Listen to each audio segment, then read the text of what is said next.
والله وبالله وتڵای ئێستا شوانەتیا بیگاوانەتی لەو زۆسکەیە چمایکەم لەو ئیشەیە گەڕم. نزیک 100 دوکانداری قەزای سۆران زیاتر لە 10 ساڵ دەبێکار دەکەن. وەک خۆیان دەڵێن حکوومەت داوای دەرهێنانی مۆڵەتی لێ نەکردوون. دوای زیاتر لە 10 ساڵ ئێستا حکوومەت داوای دەرهێنانی مۆڵەتیان لێ دەکات و تەنها ماوەی 6 ڕۆژی بۆ داناون دەبێت پارەی ساڵانی ڕابردووش بدەنەوە. ئەگەر نادەبێت دوکانەکانیان داخەن وەک خۆیان باسی لێوە دەکەن ئەمە بارگرانیەکی زۆرە بۆ ئەوان و پارەی ڕابردویان پێ نادرێت. چەند دوکاندارێکیش بەو هۆیەوە دوکانەکانیان داخستووە. بڕۆ دایری شارەوانی خۆت سافکە، بڕۆ دایری زەریبای خۆ سافکە. ئێستامە لێرە کرێ دوکانێ دەین، ئی ئاوێ دەین، ئی کارەبایە دەین، ئی حەڕەسێ دەین، هەموو شتێکێ دەین. پاشەوەی قەتعا خاستەن قەتعا نە ئاویەوێ نە کارەبایەوێ نە جادەی ئەوێ باشە دە 15-20 هزار دینار حەقیقەت ئەی جەریمانیە بستینن. یعنی مرۆ چ دڵ بە وەزعی خۆش بێ وڵی هیچ خۆش نە. وەڵا هەندێک عەبسەتە و شەسەتە و جا بە گوێرەی ئەوەی کە ئیشت کردووە. جامانەوەی ئەگەر بێت و ئەو زەریبە زۆرەمان لێ بستینن ئەمەش واز لە توان دەین.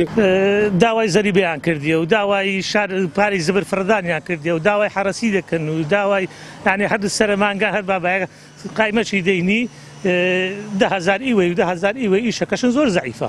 وەکار ئەو بوو نەمتوانی مۆڵەت دەربینم بەڕاستی ناسار دوکانەکەم داخست. هەند مۆڵەتم پێدەر نهات ڕاستی مۆڵەتەکە ئەوەندە زەحمەت کرایە ئەوەندە زەحم قورس کرایە.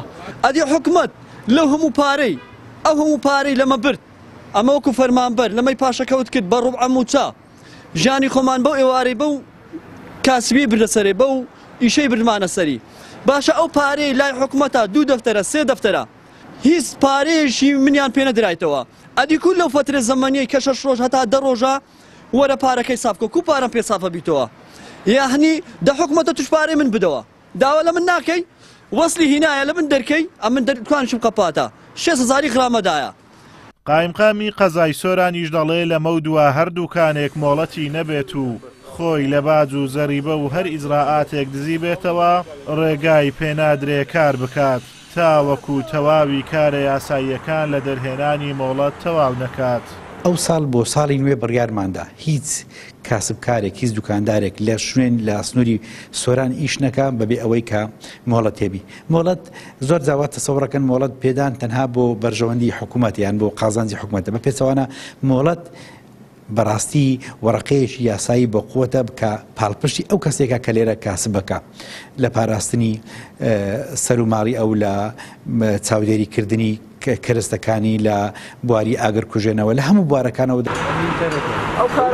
بەهۆی ئەو باجە زۆرەی بە ناوی جۆرا و جۆر حکوومەت خستوویەتە سەر دوکاندار و کاسبکاران کارکردن بۆیان قورس بووە. هەموو ئەمە شوای کردووە کەلوپەل لە بازارەکان گرانتر بێت و زەرەرمەندیش تەنها هاوڵاتیانن.